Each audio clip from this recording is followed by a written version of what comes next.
This is just a quick preview of the long-term plans that we're going to be using for kindergarten through third grade.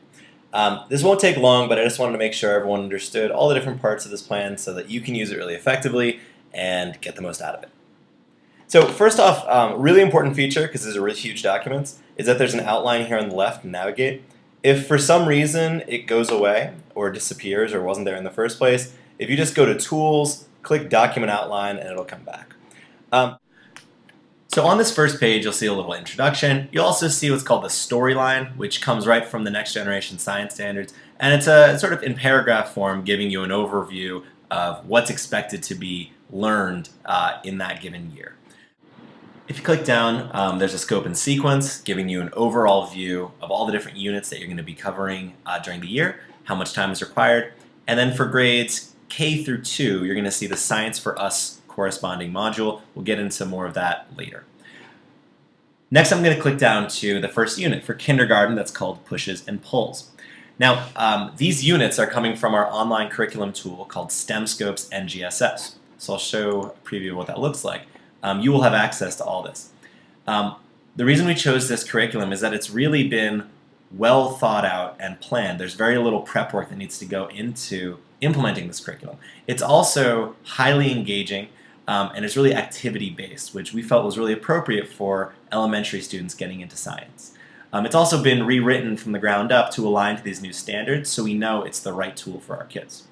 And as you can see here, so this is the Pushes and Pulls unit, all the activities are pretty much made for you. They've been grouped into Illuminate, Do, Expand, and Assess.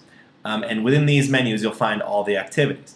You're not going to be doing all the activities. We've selected certain ones that we feel are most important. But for example, if I click on Do One Scientific Investigation, you can see that the lesson plan has pretty much been created with lots of notes and tips along the way, as have any student-facing materials are ready to download and ready to print. And the materials that are required are usually household items. You're rarely going to find scientific equipment necessary for any of these labs or activities. So if I go back to my long-term plan, you'll see the NGSS performance expectations. You can click a link and find more details about what's expected for each unit, how much time is required. I've grouped all the materials for all the activities in this unit ahead of time so that you can prepare everything beforehand. You'll see any extra notes that I have, and then you can go down to the actual pacing guide.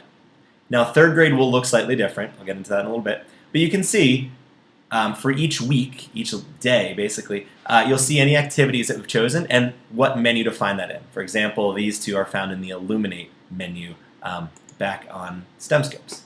All right. You'll also see any extra notes or tips, an objective ready to go, and the materials needed for that specific lesson.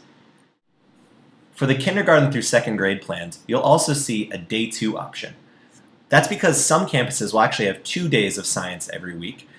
On that second day every week, you'll be using a tool called Science for Us, which is an online blended learning program.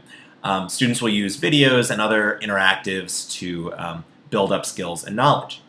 Now, you'll see every time you'll see the activity and objective that can be found on that website, along with some other notes for things to add to that lesson if you like. You'll notice that we tried to align the Science for Us activities as best as possible to the STEM Scopes activities. They will not always align perfectly, and that's because Science for Us was not written for the new standards, and so it won't match perfectly. The last thing I want to cover is assessment. There will be a small assessment at the end of each unit that'll take the form of a claim, evidence, reasoning response. These come right from STEM Scopes NGSS, so they're perfectly aligned to that unit. You'll notice that because the assessments are rather short, they may be combined with activities. But just like everything else on this long-term plan, you should feel free to adjust the length of time things take to make it work for your students.